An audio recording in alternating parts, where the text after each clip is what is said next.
held the oceans in his hands, who can count the stars and call them by name. From the rising of the sun to the setting of the same, your glory fills the heavens, your power has no end. You speak and mountains tremble, you breathe and life appears. You reign of all kingdoms, you silence every fear. The ancient of days, the Lion of Judah, my God is greater than all.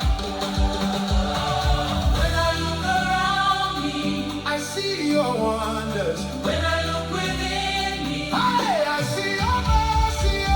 Olúwa mi dájú o. Dájú gbogbo ayé o. Olúwa mi dájú o. Dájú gbogbo ọba o. Ta ló dàbí rẹ̀ bàbá? Kò sí. Ta ló tóbi bí ìwọ? Kò sí. Olúwa mi dájú o. Dájú gbogbo ayé o. Olúwa mi dájú o. Dájú gbogbo ayé o. Dájú gbogbo ayé o. Hey! You made a way through the Red Sea. You fed your people in the wilderness. You lifted David from the shepherd field and made him king among nations. You healed the brokenhearted. You wipe away our tears. You turn out. Good morning. This is Kenny Daredevil. When God and I talk. Sometimes when you hear the music, you just want to let it play and let you, the audience, listen and appreciate it. It's so scintillating and, very, it's, you don't just want to share it and share it to yourself alone. You just want to share it. Yesterday we had a good moment on radio with Professor Joyce Ogweze. Most of the things I've been telling you people, you don't listen. If you listen, so a professor in mass communication and something development came and hammered it on.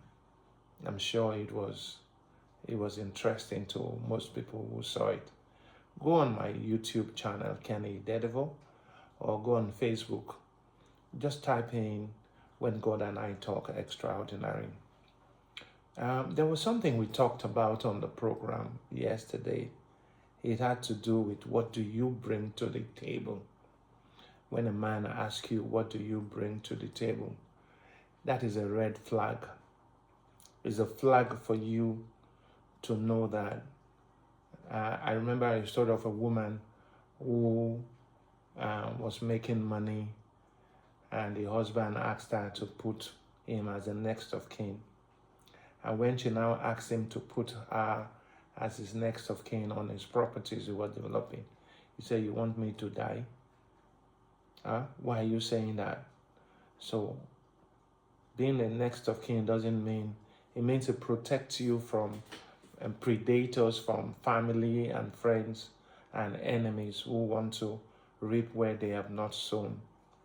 So from a biblical perspective, what is brought to God's table is not human achievement or perfection, but need, surrender, and faith. Scripture shows that God sets the table and invites people to sit just as they are. What we bring to the table now, I'm amplifying it now.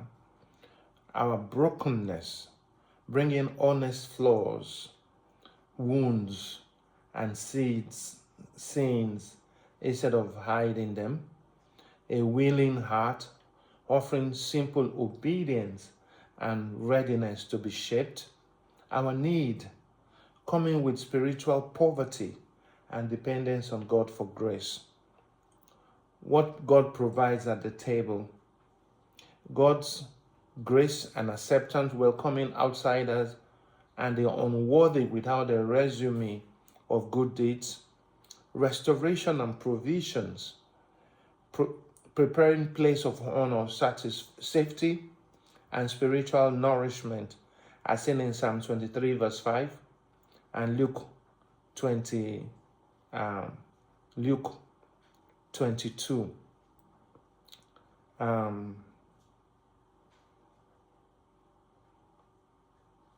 And then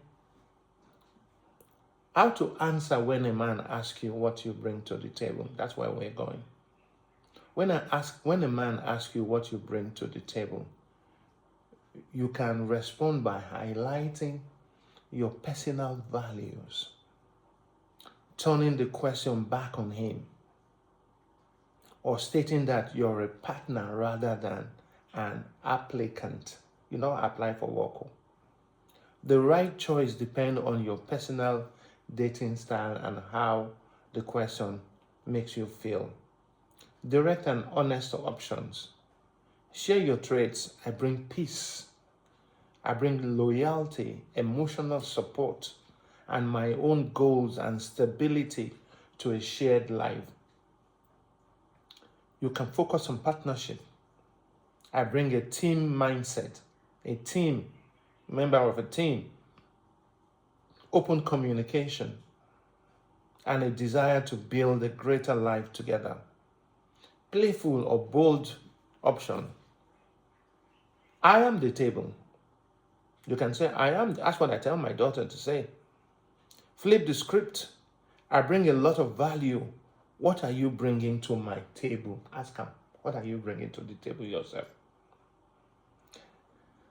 Decline to audition. I don't audition for a seat at a table. I look to see if our tables align. Does it align with my goals and aspirations? Ask for clarification. What is it that you need from a partner? You go ask them, what do you need from a partner? So what are good qualities to bring to the table in a relationship? Good communication. You set boundaries. Not be saying I can't marry and I won't do opwe. He say make it give you, but he won't give you from your backside where they pass excrete. That is, you must set boundaries. You must set good boundaries that they won't take you for granted.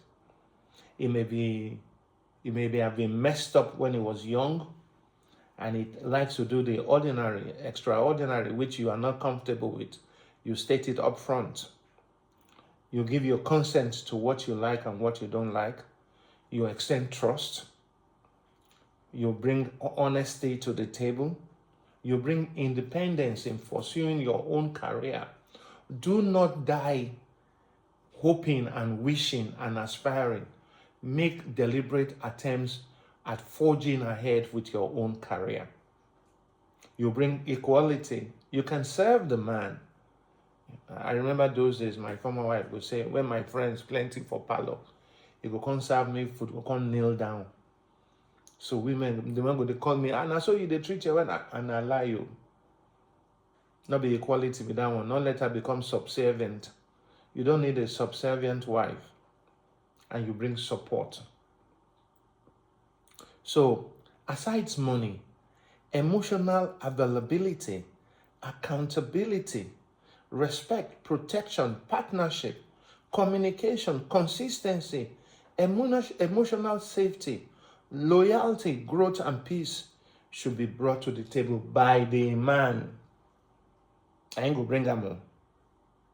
And then, the man, if he not get stability, he has no peace, he has no growth, he has no safety, he has no emotional safety, he has no consistency, he can't communicate adequately, he doesn't have an idea of partnership, he doesn't protect you from outlaws and in-laws, he doesn't have accountability. Normally when a man is going out, we say, I'll be so and so and so place. Nigeria is so unstable that you can't afford to just take off and go without letting people know where you did. Those days we used to travel.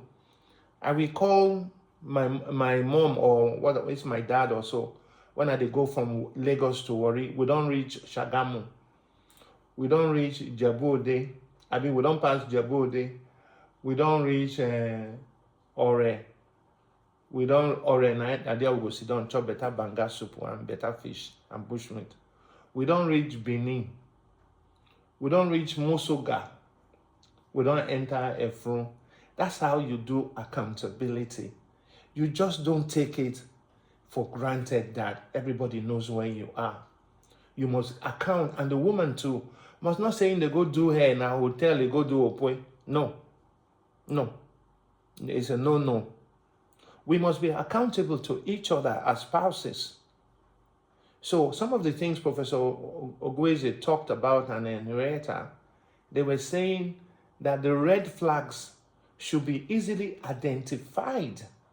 You must know when a man is not accountable, when he's living a riff-raff life, when he's wounding you, when he wants to, he say he like those people when they wear leather and they go can't take belt, then flog themselves, they want to do love making.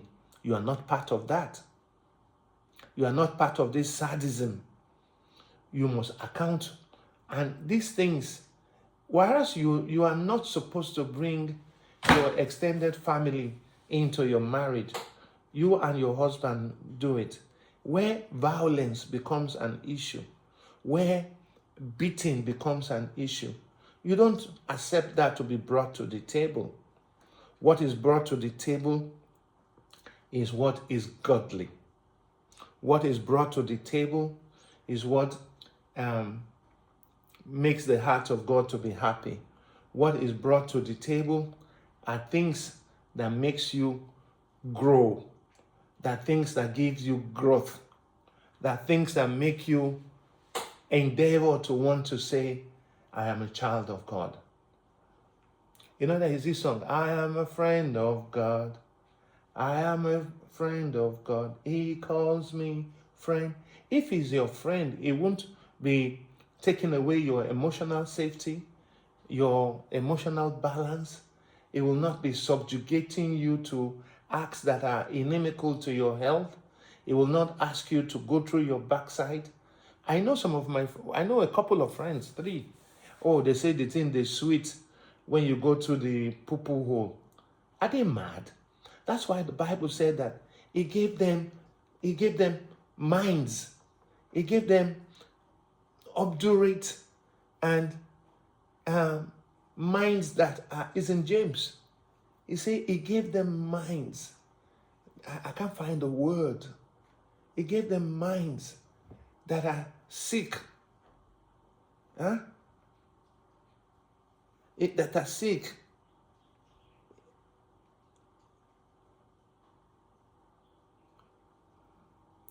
He gave them minds that He gave them minds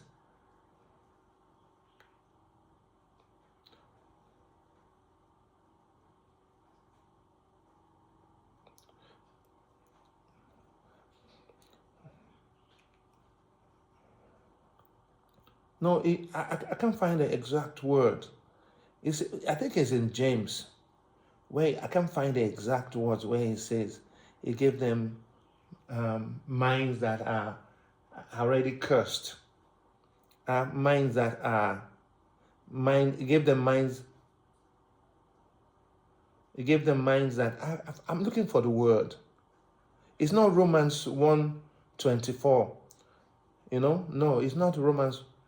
He said He gave them minds that have been seared by irons, minds that become useless, depraved minds. Their minds have been sold to madness.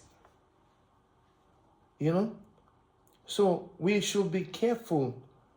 A man that does not bring you emotional safety, he does not communicate adequately, he does not bring consistency and effort. That means loyalty, reliability in showing up through life's up and down. Who does not give you peace, low unnecessary drama, cooperation and a support partnership.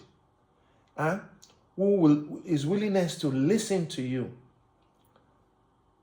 to validate your feelings and resolve problems calmly and amicably, and a space to be vulnerable without judgment. So when they ask you, what do you bring to the table? This is a fallout from the discussions we had on the radio yesterday. There are a lot of things. A man who asks you, what do you bring to the table, is a red flag. Don't go with him. Don't go with him. He's a gold digger. He may even kill you for fetishness. He may do all kinds of things that are unworthy to be said of a child of God. I'm a bit calm. I'm a bit lethargic this morning. I don't know what's wrong with me, but I'll be okay. Maybe if sun beats me small, like flower, I will bloom. So this is Kenny Dedevil on When God and I Talk Extraordinary. You wipe away our tears. You turn our mourning into dancing. You conquer every fear. The Alpha and Omega, beginning and the end. My confidence forever. My faithful God and friend. When enemies surround me, you are my fortress. When darkness tries